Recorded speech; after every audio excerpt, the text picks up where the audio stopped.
Hello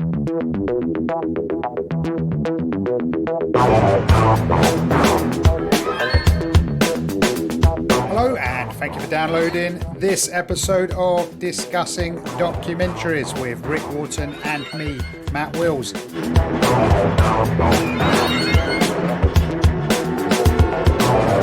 Today we are talking about Why Did You Kill Me from Netflix. It's just been released, but that means nothing if you are listening to this in the future. So it's mid-April, it's 2021.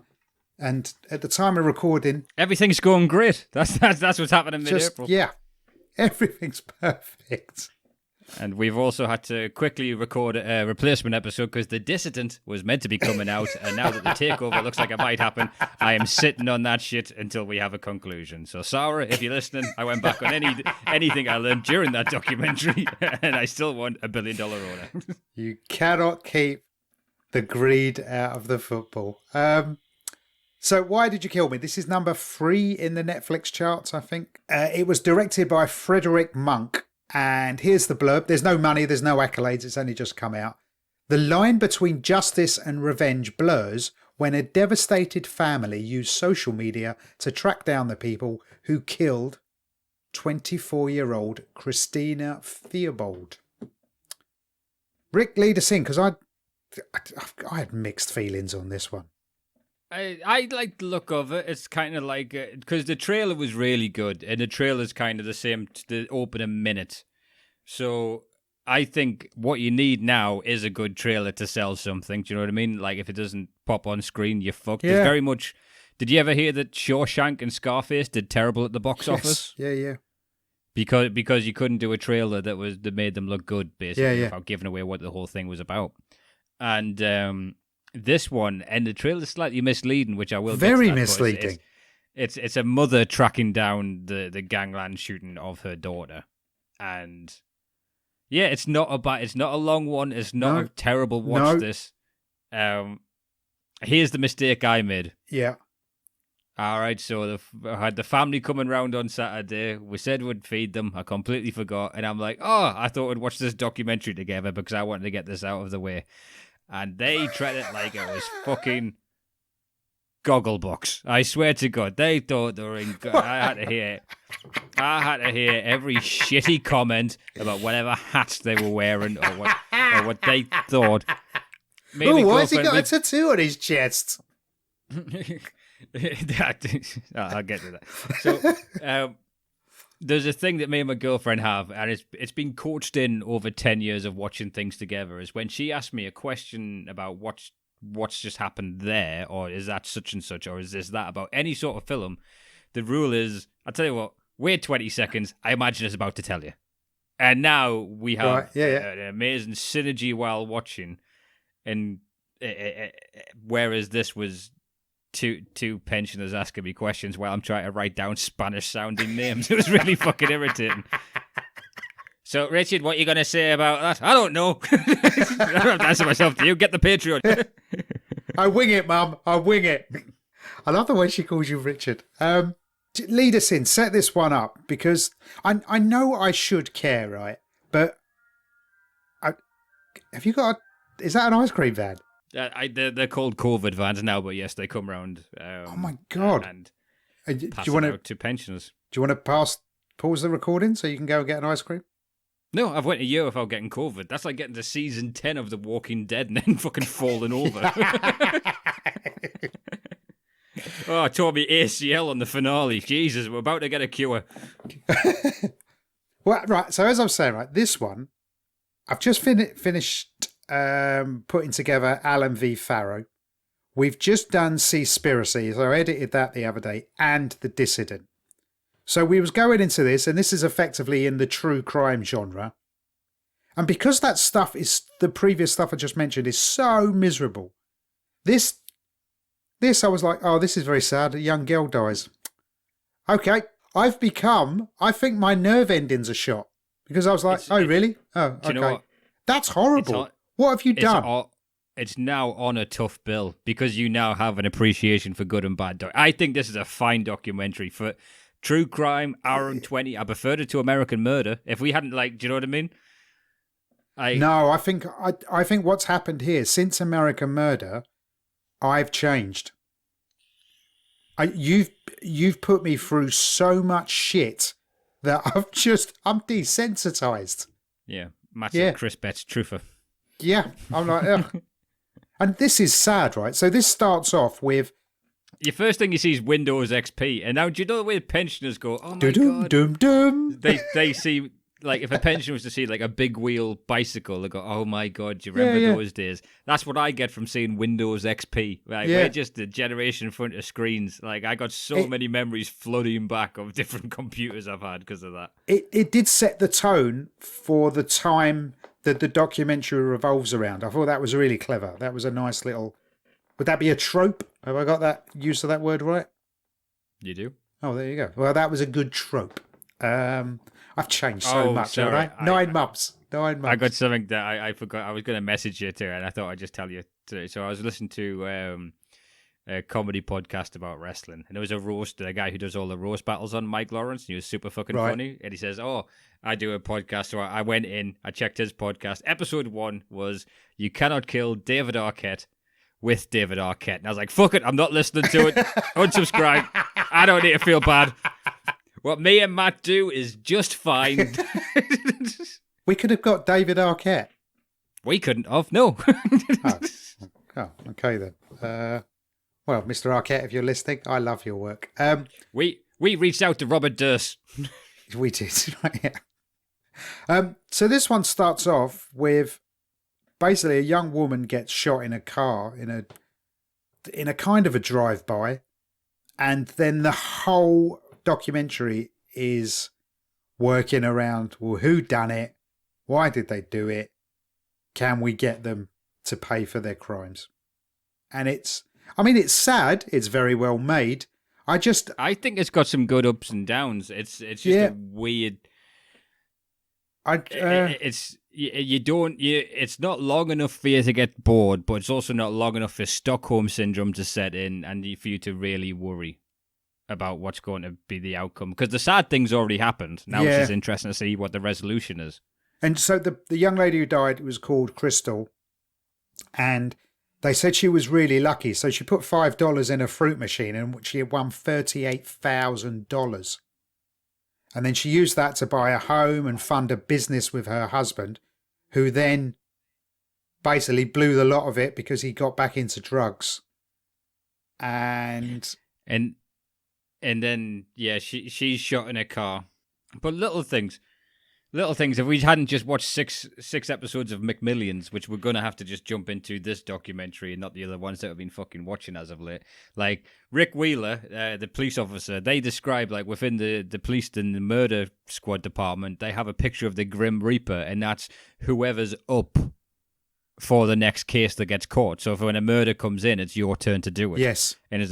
And, like, doesn't that just make your heart sink? They don't have just, like, okay, this is a serious murder. Let's get the best murder police on there. Yeah, No. Who's next?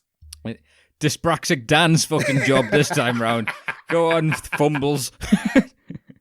I didn't like the idea that the detective was called Rick. I was like, oh, that's going to confuse things on the podcast. Can't we call him something else? The mum. So basically, poor Crystal dies. She dies in her brother's arms. And the mum is called Belinda. Now, she sounds like, to me, how Robert Jinx Durst would have sounded as a woman. Yeah, she is Dorothy Siner. Now, let me get one thing straight at the top. I am not saying anything bad about Belinda throughout this next 45 fucking minutes. God, I no. think How that could woman you? Is one of the most terrifying, badass mothers I've ever seen. But this is where the hoodwink comes in, because when they're talking about the investigation into the murder, that's when they start to go, they weren't very forthcoming with information. And they say, and then Belinda's like, yeah, we don't like cops. Now, in the trailer, you think it's like a doddering house mum who then goes and solves a murder. Whereas Belinda's family are like badass. They're like half on the wrong side of the law. They want to handle it in-house. And then, because the trailer, there's two Belindas within this. There's a reenactment where they have the board of the street, where it's a drive-by shooting, how Crystal gets killed. So they're in a white car, pulls up, something speeds around very quickly, and then a guy gets out and just starts shooting. Yes. One of the stray bullets hits her in the back of the, like in the base of the skull. And this is in America, so this is in Riverside in Los Angeles. And in this in these footages, she has the hair of, like, I don't know, a substitute RE teacher, big glasses, seems very meek. And then when you have her in the other ones, when she's talking about, I was doing meth that night, I was off my fucking face. And then I was a meth cook, I was a meth addict, I was an alcohol addict. The picture of her is where you snogged a girl in school, and then 40 years later, you looked her up on Facebook because you were just curious what happened to that woman. And you see this picture of her with the beer can and the cigarette, and you went, oh, thank fuck for that. I didn't get involved with her. Match target audience. Hey, just want to put it out there that I'm still here doing a thing. She is a scary woman, right? She is a fucking scary woman. And the people who did it, they believe, were called the 5150 gang. And Belinda identified the person who did it. Well, here's the thing. So we're missing out a big character. I think it's Jamie is the cousin. Is that the... Jamie, yeah. So I was going to get to her because it introduces her and then it leaves her and then it comes back to her in a very big way. Because everyone initially says how much they loved Crystal. And that's what I'm saying about being desensitized. I was like, let's get to it. Come on. I've got peanut butter and apple waiting for me. Well, this is why when we bulk record, I think this happens a few times. What, the desensitivity? I need a break. I think you need a palate cleanser is what you need. That's why I suggested well-groomed, but you couldn't get on board I was about to tell you that, Matt. If I could just grab my phone, I'm fucking seeing you on now, and just slam it on the floor as if it was Arnie banging someone's head off a desk. And I don't mean by that, watch a shit documentary where something happens. I mean, have a break and take a walk.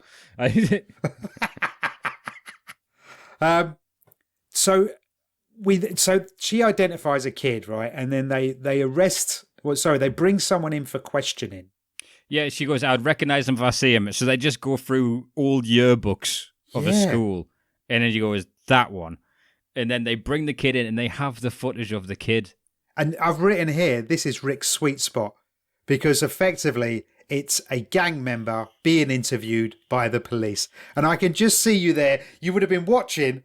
And now I know you watched it with your family. You would have gone, everyone shut up. This is really important. I'm studying for this. No, there'll be like a quiet moment when the good part's going to happen. The guy goes, so on Thursday, do you want to go Hampsley Forest? Rick? We'll have to leave your dad listens to the podcast. Yeah, if I tell him he's been mentioned, he's a Wharton. He's not fucking listening to that, is what it called. We'll have to leave 6 a.m. because we won't get parked. I mean, the other few times I've been there, it was fine to park, but there's no... Oh, you won't get up at 6 for you. That's fair enough, then. Be a loser the rest of your life. That is the level of... that's how conversations are going at the minute we are. So the police interview, and he is a kid, right? This person they interview. He's young. What do you reckon he is? 17? 16? It's the body language of how they interview, and I've seen them do this in a few, so it's like a small, like as if it's a one-person desk at school. One person sits opposite him, and the other one sits in the corner in his face.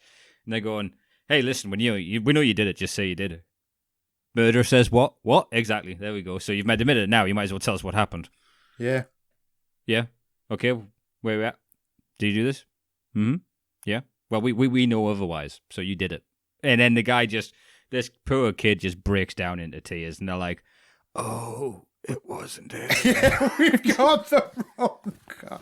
That's how you get out of the police interrogation. Just start crying.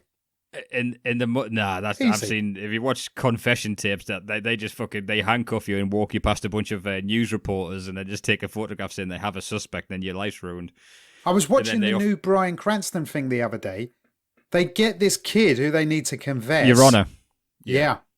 They put him in a car. start gassing him. But there's like two things that are too coincidental within it at every single one. So it feels very Breaking Bad, because the great thing about Breaking Bad is seeing someone cleverly covering for their lives and not seeing the pitfall of doing so. So the suspense at every turn. But then they link 2 or 3 things that, like, okay. I haven't seen it all. Don't spoil it now. Yeah, I'm up to like episode 7 or 8. Oh, okay. No, we're not there. But when they effectively put that poor kid in the car and started pumping it full of gas, you're like, oh, fucking hell. Joe Coffey, I think he's called. I mean, yeah. So Jamie is Crystal's cousin. Now, she's a younger cousin, and at the time she died, she was 14. And she's told at school that the people who did the killing were the 5150 gang. So she sets up a fake MySpace account, and she catfished the gang members. And this is at the age 14, and she's telling us this. And she looks... So this documentary was made, last year, right? And she looks young.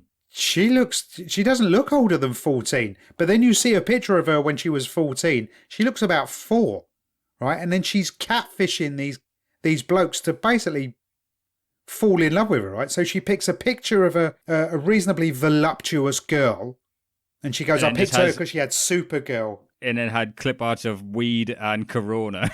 Let's not get the Mexican gangs. Basically, these Mexican gangs start going, oh, yeah, she looks all right. And her aunt was complicit in this and egged her on. Yeah. And there was one last thing about the kid being interrogated. Sorry, before we move on, which I quite like, because it goes to Belinda, and Belinda goes, "I didn't know if you picked the wrong person," and they stop asking you who it might be. They stopped asking me for identifying people after that one. Once you've made a mistake like that, it's like, yeah, they almost knocked a child around with a fucking phone book, Belinda.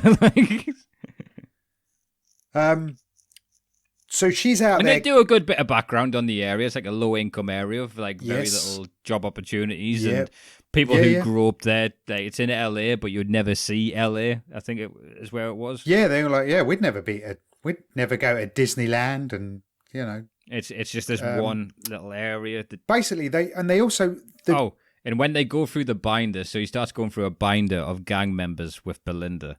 And there is not a scene that looks more like Louis Theroux in Thai Brides. It's the opposite side of it. So the documentary makers went to a lot of trouble in building a model of the streets so that they could reenact the driving of the shooting and how it happened. And then they had Belinda there, the mum of the poor girl who died, basically with toy cars going, this car was here, then this car came in here, showing us what happened. And it keeps cutting back to that, which I thought, why? Once you've seen it once, why do they keep reinforcing, and this is how it happened? Because this is how it happened. Because, it's not a tricky story. Because, do you know what I mean? It's not like, murder suspect here got from this point to that point, and then we're seen at this point, so can we prove that he gets from A to B, and does he possibly have a motive or an alibi, rather? It's they just built it and went, well, we're going to keep using it. See, that's what I think. I spent ages making this fucking bus stop. Yes, exactly. And then they arrest that kid, so they let the kid go, didn't they? And then it turns out that Crystal's brother was in a car that was the same car as the killer drove. Yeah, so and now you're like, whoa, hang on. Was her family involved in her death? Because that's what went through my head. Because that's what the police thought as well. And to be honest, inadvertently it was, which I don't think that comes into just yet. So you hear the brother's side of the story where he's outside his baby mama's house. Is the phrase. So one sec, let me decode that. That's the mother of his child who he's no longer dating. Because he had his girlfriend in the car. That's why I was getting confused. So he's outside that house, and then a car slow drives past them and like stares into them and then parks opposite him. So he freaks out and speeds off. And they almost go into him. Yes, that's right. But can you imagine living like that? So where you're terrified of people who walk past you, or if a car drives past you, that gang culture is within their society, that they're terrified and they act out like that.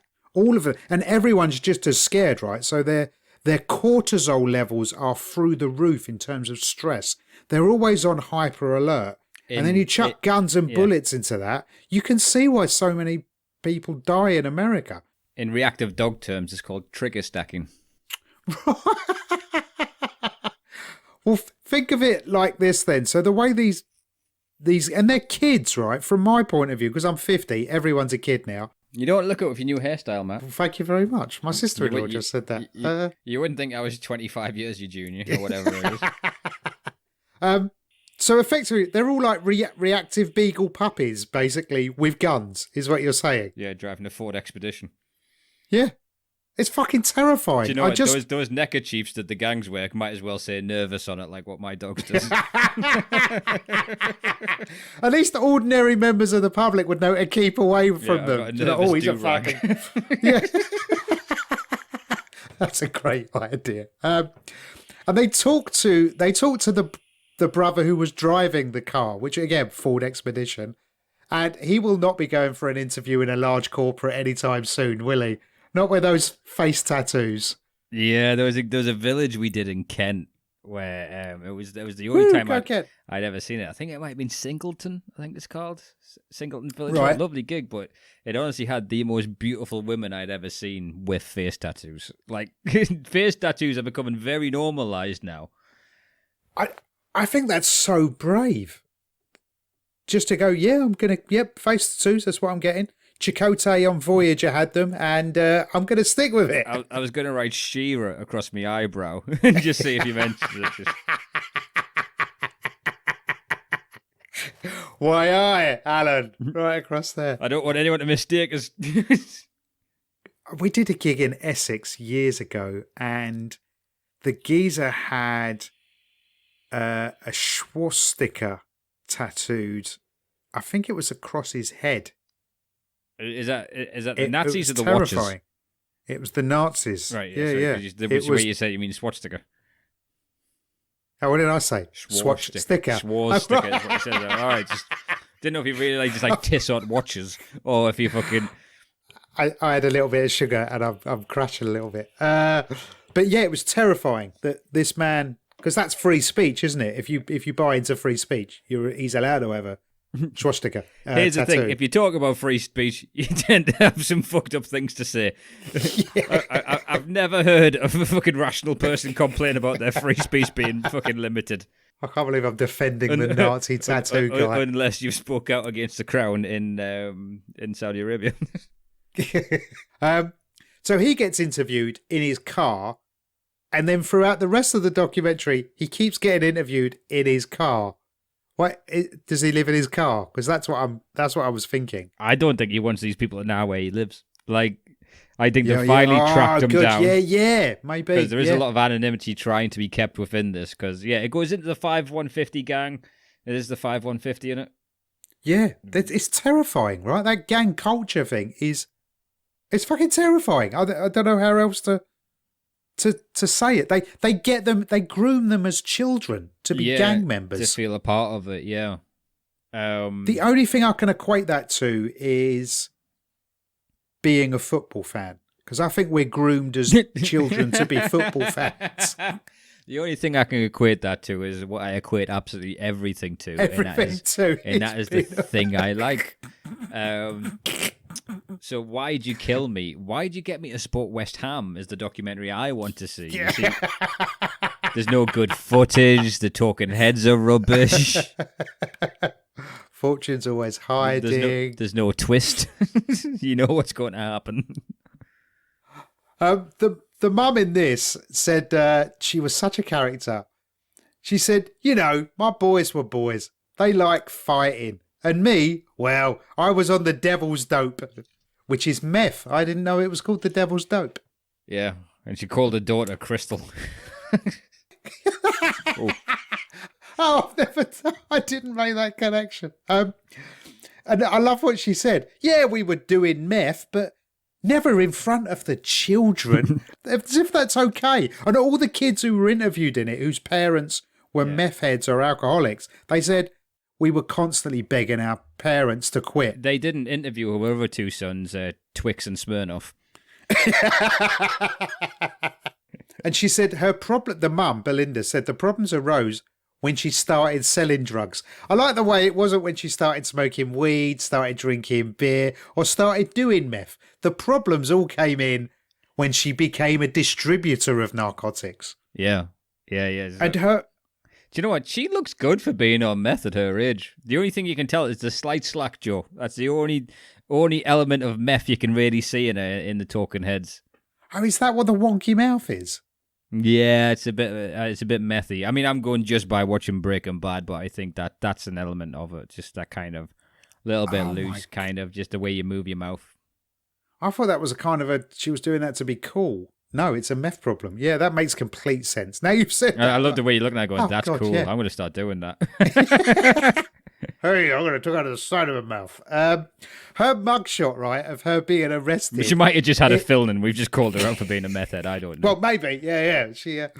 Her mugshot is of when she got arrested. She's basically, it's Larry David-esque. So she's got this smirk on her face. It's like, oh, you got me. 12 keys of meth. Oh, you didn't find the other 60 though, did you? Ain't saying so nothing. cheeky. Be out in 6. Ain't saying nothing, pig. Ain't saying nothing. Oh, man. But then the brother discovers, the youngest brother, Nick, he discovers that the guys, he also mentions that they're all on MySpace. And they were her top friends on MySpace, were all members of the 5150 gang. So again, Jamie sets up the hoodwink basically, where she sets up. Well, this was on her aunt's, basically on Crystal's mum's, Belinda's suggestion. That the first profile she set up to snare everybody in. Now let's set up the nice version of that, but use the dead daughter's picture, and she was called Angel, and effectively, the meth head mum was getting her niece, 14-year-old niece, to catfish these gang members. Yeah. I haven't got children. That's wrong, right? That's wrong. I don't know if you get these. I get message requests every day on Facebook from like some female name, whereas if you click this, then, it's the, bugging your phone. And but I've now, since I've seen this documentary, have I been in a car while someone...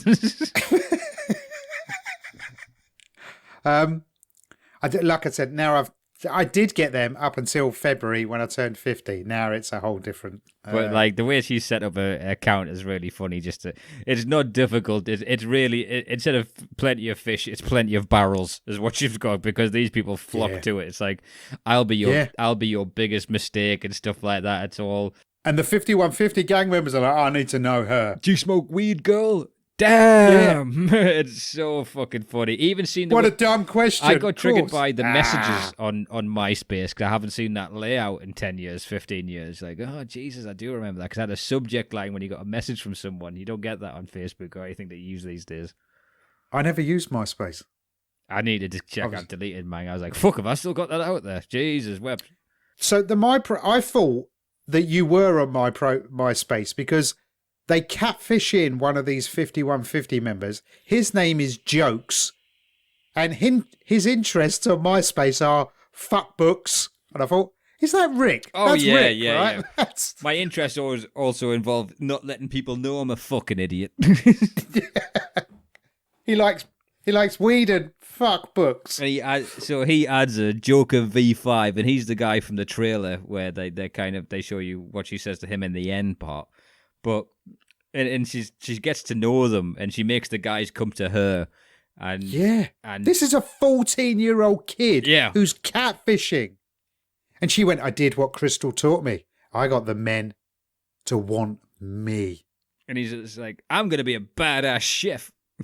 Who's teaching a 14-year-old that? I think the world moved on, and maybe I didn't. I feel like I've got the morals as if I was born in the 1930s.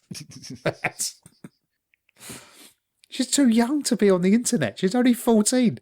it's an interesting journey for her, because she's like, to her, this person she loves died, and she's having to pretend she's her with her picture every night.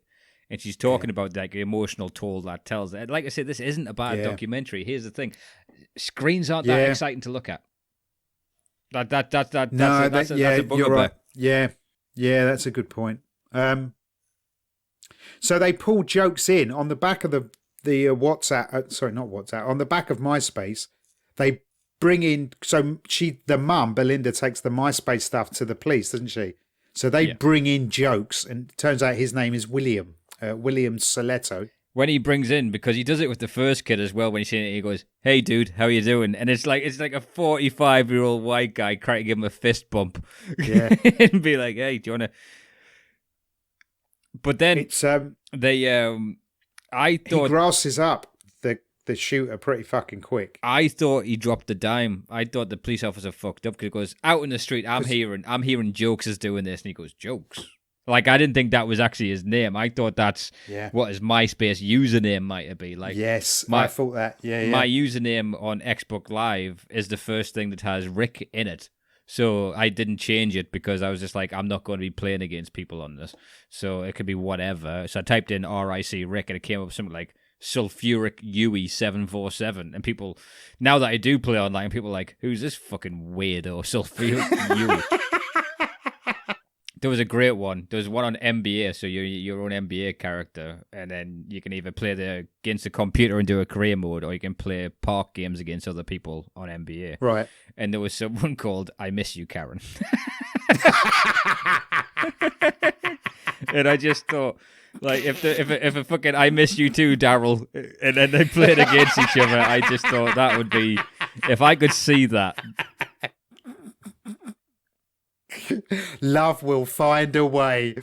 So my Xbox name was it was from a book, and it was called Really Fup Duck.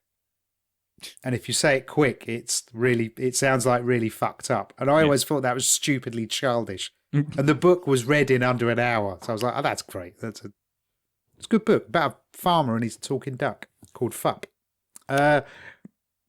Anywho, there's a guy who had a good trailer. Yeah. Yes. The snapline reads well. You don't need to read the book. So William Soletto is pulled in for questioning, and the copper works him over a bit, doesn't he, with words? And they need to go to the Rick Wharton School of Questioning. That's your next. If the comedy doesn't work out, that's what you're setting up. You're going to tour the United States teaching gang members. If you get pulled in by the old bill, this is what you got to do. Just sit vaping outside the police officer and wait for somebody brought in a hoodie. Go, ask for a lawyer. Nod and then walk away. Because that's the key fucking word. Ask for a lawyer. But then he tells the whole story, because they say it's his truck in it, and he talks over himself. He puts himself in knots by saying, like, they shot at him. So from 4 feet, there's no bullet holes or anything? I got it fixed up. Where'd you go? Like, everything he says, it's the opposite to Your Honor. He's sort of like 8 seconds ahead, not 2 weeks ahead with every fucking answer he's given. And the other guys is called, like, Rascal and Tripper. And then he says it's Little Hero, or... Yeah. Julio Jorge. Yeah, Lil Julio. Yeah. Whose real name is Julio Heredia. And he just grasses him up. He went, it was him. He got out of the car. He did all the shooting. And it was just that one bullet, isn't it, that killed her. Just fucking unfortunate. Like I said, it's sad. It's a sad documentary. But you don't hear the full story of what happened just yet. That's his side of it, but he's now dropped. So they let him go because he's cooperated. Yes. Yeah. And is there leaving? No, I think it's the other guys they get in, because it's the next guy we talk to is like the Lemus brothers, or Remus. Yeah, Manuel Lemus. And there's a man who doesn't want his face recognized, is it? Jesus, like the Invisible Man. No. He's wearing the hat and the glasses. But what I liked about Manuel was they're speaking to him and he's not saying anything, and then they go, "We got your mum outside," and he's like, "Oh, okay, what do you need to know?" And his mum looks like, I've got godchildren, right? Yeah. Well, their grandma, I think I've told you this before, for like 45 years I called her Abuelita because I was told her name was Abuelita. I only found out a few years ago Abuelita is Spanish for grandmother. I've been calling this my godchildren's grandmother. I thought her name was Abuelita. It isn't. It's Sarah. Same as my goddaughter and sister and Australian best friend. It's just, yeah. Anyway, Betty Loomis, Manuel Lemus's mum, yeah, she looks like Abuelita. And so they describe joining the 5150. So I think it's Julio's story, the guy on the bike. Yeah, so so Julio comes up to them as kids on a bike, and they invite him to a party, and like it was like this huge fucking it was like in a house with no adults, and there's just music blasting, drinks flying, and they said, "Do you want to drink?" He goes, "Oh, I don't drink." He goes, "Do you want to be in or not?" So you drink. He goes, "Have a smoke." Same thing. I don't smoke. Have it. Do you want to be in? So they have a smoke, yeah. And then he literally lifts their hands up, and they all jump him and beat the fuck out of him, and then pick him up and go, "You're one of us now." I mean, do you know what? In a microcosm, that's a 6-month abusive relationship in 3 minutes, right there. Isn't it? Like, you don't know exactly if you're what it is. coming or going. Yeah. Yeah, that was just terrible. Anything with initiation, I want nothing to do with. I've never liked that. No, shit. I couldn't agree with you more. I think you lose your love of initiation once you go through the open mic comedy scene. I think that's enough. That damages anybody. What did they make you do? All of it, Rick. All of it.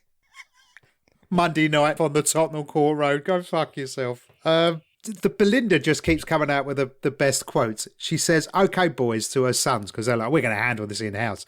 Okay, boys, no violence. Not in my daughter's name, but in the back of my mind, I know I'm going to kill him." Hang on, Belinda. And you can tell she's serious, right? She's going to kill him. Because the minute because Jamie's catfishing's proceeding to the point where they want to meet up that night, and then last minute she doesn't go and stuff like that.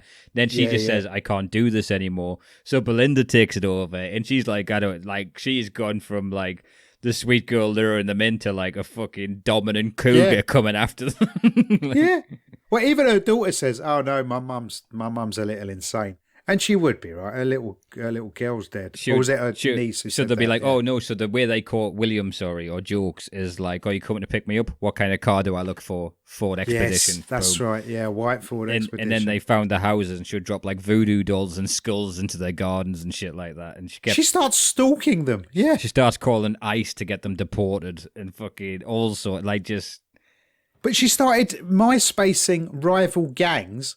This is like the more I'm thinking of it, I enjoyed it. Like she would ring up like the 512 gang and be like, "Hey, just so you know, these guys are talking mad shit about you, dog." And they're like, "We're going to come down there and fuck you up." She's like, "Well, here's my car. You can't catch me. Waiting. You can't catch me with my white Ford Expedition, Holmes." Yeah. And then you saw the footage of everyone of a Ford Expedition starts getting set on fire in the street. It's fucking lethal. And the cop says to her, "What are you saying on MySpace? Come on, tell me. Tell me what you're saying." Like 3 expeditions on fire with bullet holes in them. Again, that could have been 3 people lost daughters because of this woman's pain. That could have been, yeah. The documentary filmmaker said to Belinda, "Well, who was going to shoot them?" And Belinda, she went, "Me. I was going to shoot them. I was going to shoot them all." Okay, all right. It was just fucking. She's quite scary. She's terrifying. She is terrifying. She has a dedication and a focus on her goal that these people were not ready for. Yeah. And then one day let's be honest, fucking justified when you hear the story. You know. Well, yeah, she's not too worried about who she tramples on, but you can understand the pain and the reaction to it. The weird thing is, because you're seeing it in what I would class as real life, it's a horrible, uncomfortable, scary watch. Yet we started watching a film the other day where this happens to Mel Gibson and his daughter in a film, and you're like, "Oh, that's a great film." Whereas I'm watching this documentary going, "Oh, that's really uncomfortable." And it was exactly the same, apart from it was Mel Gibson who was going to go and kill the killers of his daughter, rather than Belinda the mum. Yeah. Do you know what I mean? And you'll accept Mel Gibson doing it, but Belinda, you're like, "Oh, you want to calm down, love? Come on." Whereas Mel Gibson, you're like, "Yeah, go on, Mel." It's amazing what a good soundtrack can do. Right, yeah. With the right camera angle. Listen to Eye of the Tiger. She sets up a fake end of the world party on the 6th of the 6th, 2006, 666. At 420, isn't it? 420 was the thing. It's 420. No, yeah, because that's you're mistaken days. I'm sure it's April 4th or whatever, the 420, the 20th of April or something. So it was like the potheads fucking fake Christmas. Right. Yeah, I'm sure it was the 420. And she's going to lure them all there and kill them, right? She's going to get fucking medieval on their ass. And then she goes, hang on, no, I'm not going to do that. Come on, let's just not do that. And she gets back on MySpace, starts speaking to Jokes, who at this stage loves her. Just quickly, because they showed you the area they were going to take her out to. And then they're also dipping in between her mates and neighbours going, look, I love Belinda, but she's fucking crazy. Do you know what I mean? So it's a little bit crackers. I thought this is insane. And then they show the area they're going to get lured to, and it's literally like a desert area of one bush. And she's like, yeah, I was just going to get the jump on them from that bush. And you can imagine just pulling up in like your bouncing car. And it's just like, at this point, what, a 60-odd-year-old woman? Like, forgive me if I've got the age wrong. The Meth ages you fucking differently, Belinda. So it does. Yeah. Like, just the confusion of this woman who could look like with her hair at the time, could work in a library, just walking towards you with a fucking 45, just popping goes. But you know she's going to get away with it because in her Google search history, it had, can you hear gunshots in the police station from this location here? What the fuck? Well, that... I guess we didn't know enough about search history being cached on your computer back then. So basically, it comes to the day before. She loses her mind, and then the day before she blows it up a bit.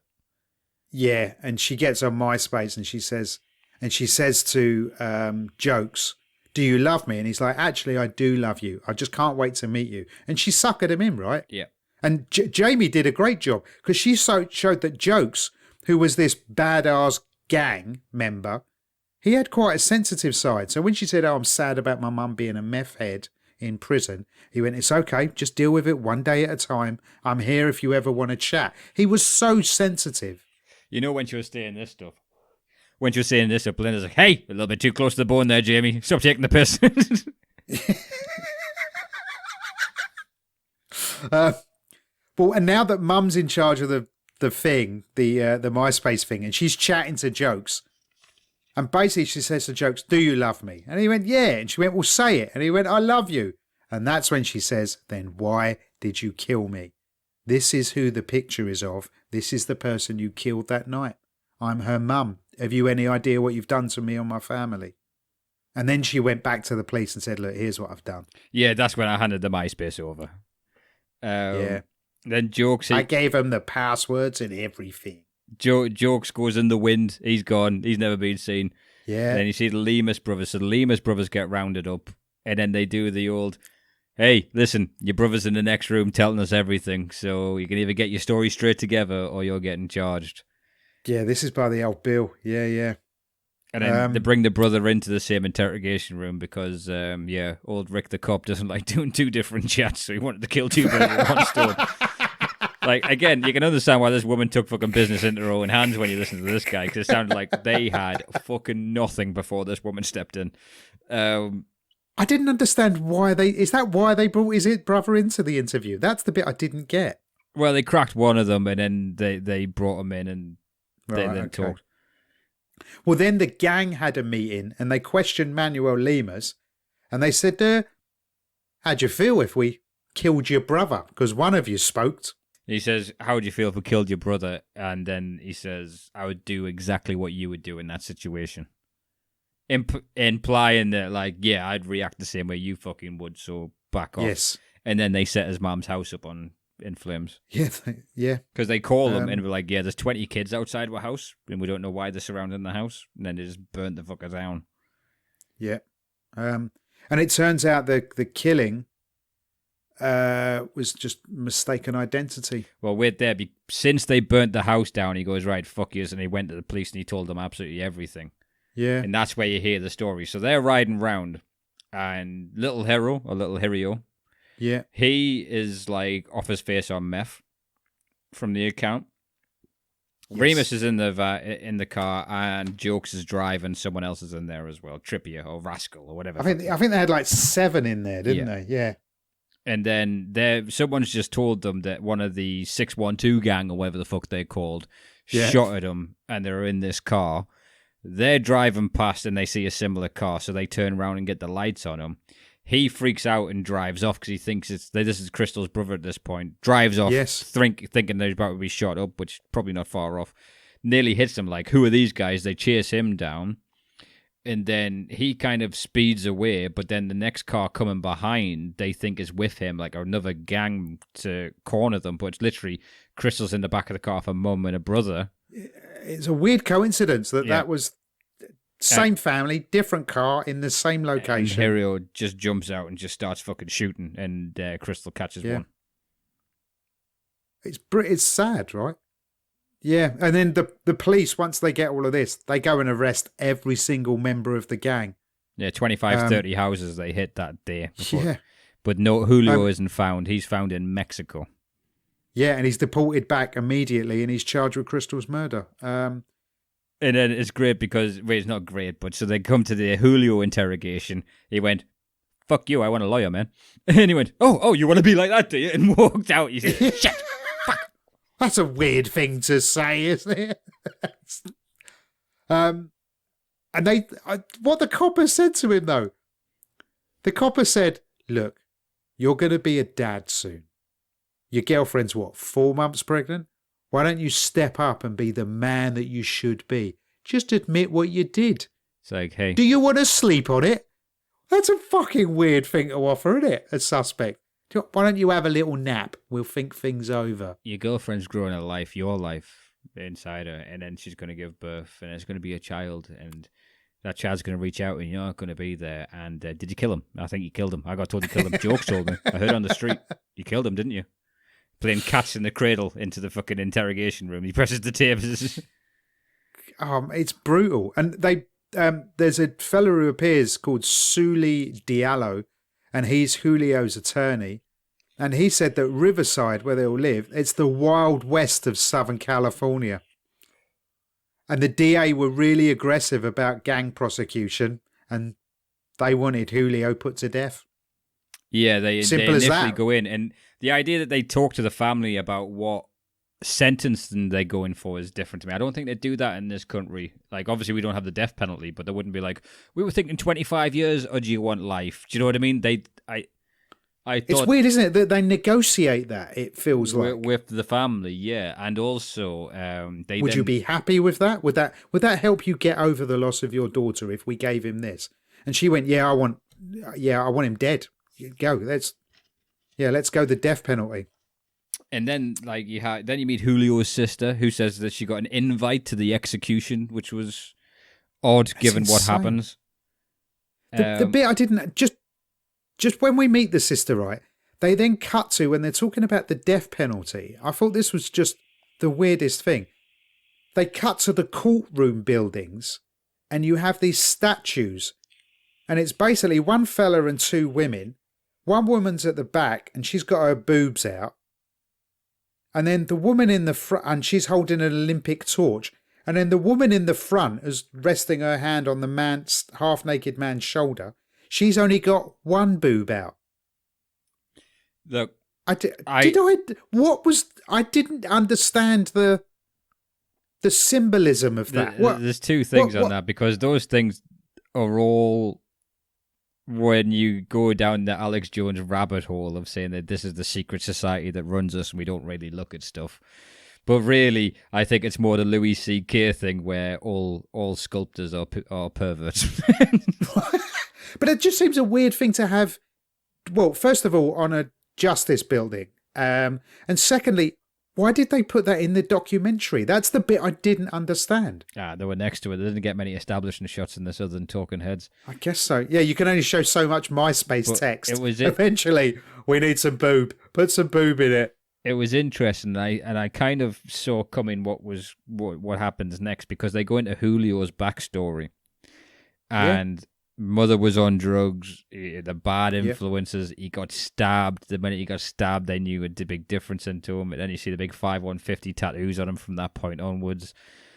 And then Nick joined a rival gang and wanted to go after them. And it was like a wake-up call. Belinda's little kid, 13-year-old son, brother of Crystal. And yeah. Belinda's, once she's hearing like this, it's very similar to what their kids could have done. Yes. You know what I mean? Right. Or being She's a part no of. different from the mum of Julio. She has got, and she could see the parallels, I couldn't think she? there is a difference, but again, it's sliding doors. Like if one's, 2 degrees to the left, 2 degrees to the right. Do you know what I mean? It doesn't take much, as we're learning with our own fucking cushy middle class lives. It doesn't take much to displace you fucking you cut your sense and sensibility. So they then go and ask and say, look, I want the death penalty taken off the table. Yeah. She said, I had to look at myself and see where did this anger come from. And she goes, and I didn't want Julio charged with. And then I didn't want him killed for killing my daughter. Which, that level of compassion, I don't know, I haven't got kids, but it's growth. That's one good. It's another good thing. You see the growth of a person, which again, a good documentary you tend to see. Yeah, then you see, and she's getting sober, right? And just her language, because I hang out in those circles, you can see her language about recovery and the mountain she's climbing, and it's about forgiveness and service and all of the language she's using. To me, always sounds like you're trying to stick to a story for the police. It's a little bit like that, yeah. Can we all get our story straight, please? Do you know there's the Scientology one when they all go on that show and go, I know every inch of him. Like, you all have that same look in your eye when you say that. Look, you're doing what you're doing. That's absolutely fine. It's commendable, and I'm not mocking recovery, because I've just realised that 80% of our listenership are probably Matt's friends within recovery. Keep up the good fight, guys. One day at a time. But what she said is, I had to learn to forgive myself, and that's harder than forgiving Julio Heredia, who killed my daughter. That was sad, man. Then you got the Lemus brothers testifying. It's funny because they talk to ex-gang members, and they're like, yeah, it was hard, man, to see him getting up there and lying like that. Because they're still on the, nah, fuck you, we'll say he's innocent thing. And then 10 years goes on, and Jokes is still not found. Yeah. Yeah, sorry, Julio gets life without parole. And then the last scene, which... Yeah. Well, what the judge said was, you are not a very nice person, and you will pay for what you've done. So, yeah, life without parole. Now, I don't. What do you feel about that? Is that just? What do you reckon? Yeah, I think so. I mean, he just went and fucking shot at a car. That it wasn't even aggravated assault. It was cold-blooded. He could have killed 4 people instead of... It could have been a child in that car. It doesn't... The amount of life lost from the sounds of the person's life he's leading, it's just like, well... But then how do we rehabilitate someone like that? Well... Is that what they're saying? No, we're not... We can't rehabilitate. If you look at the... do you remember the Michael Moore documentary we watched, Where to Invade Next? I was about to bring that up in the Denmark thing, yeah. Yeah, right. And the guy who went and killed all them school children, and he only got 20 years. Yeah, you're going to be working in Tesco's next to Anders Breivik next decade. Yeah, right. And the dad in that was like, no, we need to rehabilitate him. We need to... Anders, can you do Tuesday? Yeah? No, you can't do Tuesday. Well, tell you what, you tell him to work a fucking bank holiday to see what happens. All right? You give him the stock knife. And the mum, again, she comes out with some gold, man. Every day, it's the same on the news. It's just the names that are changing. And she's talking about all the death that's going on. Yeah, Jokes still hasn't been apprehended. And then it cuts to Belinda doing tarot cards, which was weird. And she said, oh, the High Priestess. Well, that's me. And then she pulls the Justice card and says, well, William Jokes Solito will get his. And then it cuts up on the screen, 2 weeks after the tarot card reading, William Jokes Solito was apprehended in Mexico. Yeah. Really? So, yeah, he was arrested. Basically, someone grassed him up as well because she got a Facebook tip. That's how they arrested William Solito. Yeah, I didn't like the way they implied it was the tarot cards that caught him. Yeah, that was ridiculous. And he was, he had 4 children. He was a chili farmer. Yeah, he didn't actually become a badass chef like he'd hoped to. No, he did not. He was... I used to gig with a chili farmer. Yeah? Yeah, really funny bloke. Really, really funny man. Lovely man. And just to show we're not complete sexist pigs, I can't remember his name. And he's a male. So there you go. We've got some balance in the force. We also forget male names. Just because I've been calling you up, you may have noticed it. We're having problems. It's not the fact that they're males, Matt. It's the fact they're foreign names. We're having struggles writing these down. William Jokes, William Salito, 14 years after Crystal's death, he gets 22 years for voluntary manslaughter. See, that was weird because he was driving the car. Are they saying he was a shooter now? And if that's the case, did they then release Julio then? No. Julio went down because Julio definitely pulled the trigger. But because the Lemus brothers cooperated, they weren't being prosecuted. It was the fact that I think that he ran away. He's then caught up within the thing. Or did they both start shooting? I'm not sure because he was the driver. I don't think he was the shooter. He was the driver. Yeah. I don't know, but again, so that was only 4 of them. So that was him, the Lemus, 2 Lemus brothers, and Julio. What about the other 3 people in the car? They're in the 5150, baby. Yeah, but they arrested 35 gang member houses. What did no one else do time? It was just, it was a really, I don't know how you felt. I was quite depressed at the end of this. But again, like I said, a little bit desensitized, but yeah, it was just, oh, okay, it's really sad. But you can see, this is happening multiple times every day in that country of 300 million people. I think that's why they hid that from the trailer. They implied that this was within a middle class world, and for some reason we are fine tuned to be more interested into that. Oh. For it to be happening in a square community of where, like, you know, you're meant to feel safe and shit like that. Yeah, okay. If you were like, right, Gangland LA, someone got shot, that I don't think that registers quite as well. And I do think this was a good documentary. I mean, if you saw the effect on the brothers, the growth the mom has to take the death penalty off. When you see the fucking strength of young Jamie doing the fucking catfishing and the sleuthing online and finding that shit again. Hotel Cecil, raise your fucking sleuthing game. Jesus, Webb, this 14-year-old kicked your ass at it. And then they have the interrogation footage. You have the fucking gaff of them making the kid cry and being like, shit, it's not him, give him his BMX back. And then you have... You love a bit of interrogation I love interrogation footage, and I'm very excited to say for the Patreon we are starting making a murderer, and I am so excited to do that because... I don't know if the well-groomed episode has came out, but Matt is being punished with a fucking 10-hour stick of injustice. I'm quite looking forward to it. I don't know. No, don't spoil it for me. Well, you don't know who did what, so you're fine, pal. Don't worry. No. Well, I'm guessing it. Well, you can. Making a murderer somehow. Making a murderer. Yeah, the cops are the good guys.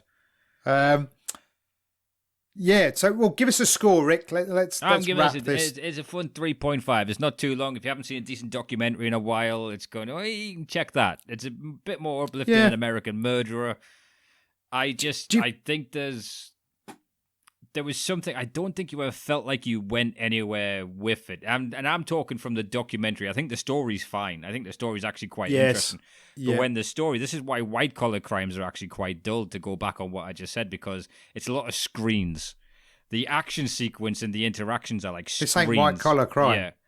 Well, but white collar crime is a lot of screens as well. That's when, if you want to look into I beg your pardon. Huge tax evasion cases are boring as fuck, because you see, like, I don't know, David Cameron's shell company on a fucking invoice.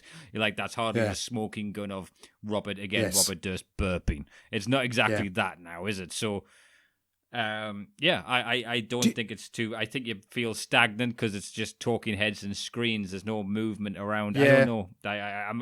But if you think of a similar working class type background where the kids went off the rails, you look at all this mayhem that we reviewed. That had a completely different vibe to the documentary. On that, you look at they've got like hours of footage of them in person at the time, Rex doing 630 flips on the thing. Yeah, I guess. And it. But yeah, that's it what I wasn't mean. gang, Just like but, static wise, you felt. yeah. That Do I you mean, they think? built. There wasn't a.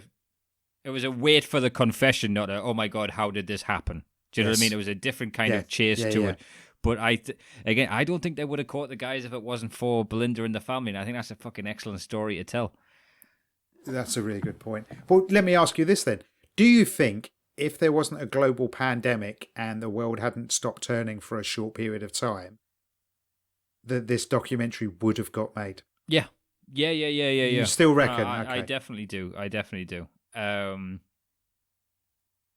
feel like it was put out because of the pandemic. I think they're reaching. Does that make sense? And that's I don't know when they started making it, to be honest, because this happened years ago. But if you were to say, let's just, because again, I think it's very well sold on the trailer. The trailer feel like it's going to have a lot more suspense to it because they're coming up to a bit that'll be suspenseful, and then I've told them forget it. But like, I mean, she does some funny shit when she's going and telling the 612 gang that they're being mad dissing you, dog, and they're burning down. There is a lot of stuff, but again, maybe if it wasn't a pandemic, if you go and talk to people who had their fucking Ford expeditions burned down by gang members, not knowing why. Knock-on effect. You got to grade on a curve, not jaded. And if you look at, I'm not even going to be mean about Well Groomed. I would say Wrinkles the fucking Clown had a great trailer. And you look Wrinkles the Clown had a great trailer. And then you piece it against this one. This one knocks that out of the park every day of the week. Yes, yeah. Well, I'm going to give this a score of 3. So that is a Discussing Documentaries 6.5. No, I'm not. You're looking at me going, justify that. No, I'm not. It gets a 3. We're going to move on. I know. I was looking at you because I didn't think I'd give my score yet, but I was going 3.5. Right, yeah. So, it's that 420. It's 420 somewhere. Well, thank you very much again for joining us. Without you, we are just two weirdos phoning one another up on a Wednesday afternoon, talking about shit we've seen. So, thanks. I used to be a comedian. I had a nice office job. Right, well, thanks very much. Listen, there's more stuff coming, right? And if you haven't subscribed to the Patreon, well, firstly, you're a leech. And we don't mind, I leech on some podcasts. But on the Patreon, there's some really great stuff. There really is. I know we keep harping on about it, but that's because there's McMillions. There's Alan V. Farrow. There's the lost episode of the Flat Earthers. That's worth just signing up for the Patreon for 1 month, because that's on the initial offering. Hey, I tell you what, let's just disregard Matt's leech comment, because that makes me uncomfortable how I live my life. But whoever it is, there is ways you can help if you can leave a review on the Facebook or on the iTunes. You can do that, or share or subscribe or anything like that. And if you just like to sign up to the Patreon just to get the feed, listen to it, and then cancel it again, that's still a hell of a lot better. Knock yourself out. That is a hell of a lot better than nothing. Matt is just trying to become comfortable with trying to be earnest and trying hard, and he's lashing out at the world. He just hasn't got weird recovery speak about how it's okay to set up a Patreon yet, so he's not angry with you guys. Okay, he's still helpful. Matt Wills, he'll come and help you move house and not ask for cash, but apparently he wants something for a free product we fucking put out.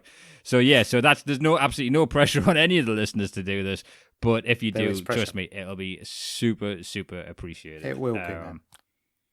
And just for all my fellowship people out there, just for today, stick with it, man. Find strength in others. Good luck, Belinda. Right, see you later. Ta-da. Oh, it's the addict thing. All right, bunch of weirdos. You had too much fun. The party's over.